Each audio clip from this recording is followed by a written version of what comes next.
Hujan es. Hujan es. Wow, pantes dingin banget. Hujan es, guys. Jadi kami ini hari ini tuh hujan es gitu. Tapi cuma bentar. Pemirsa, hujan es berjatuhan.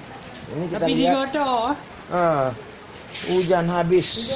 Untung kita nggak sempat tadi barusan es berjatuhan. Nah, esnya masih ada ini. Bulat-bulat. Masih ada esnya. Seperti biji-biji apa ya? Masih banyak ya. Bertaburan ini. Ini es. Masih ada esnya nih. Di sini sering seperti ini. Ini lumayan ya, masih kecil-kecil. Nah, kita lihat tuh dia es. Es semua tuh. Di sana udah putih-putih ya, di tanah sana. Kita lihat putih-putih. Dan terjadi hujan es. Biasalah.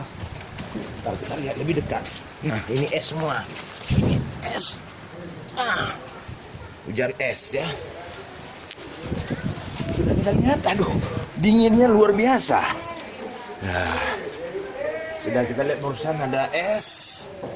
Nah,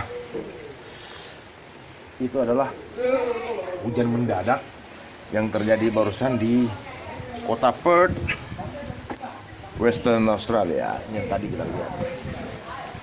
Dan mudah-mudahan nggak lagi. Kalau dulu pernah seperti guli jatuh besar-besar segini, itu bisa menewaskan tidak hanya manusia, ternak, juga mobil-mobil pada rusak. Thanks for your attention.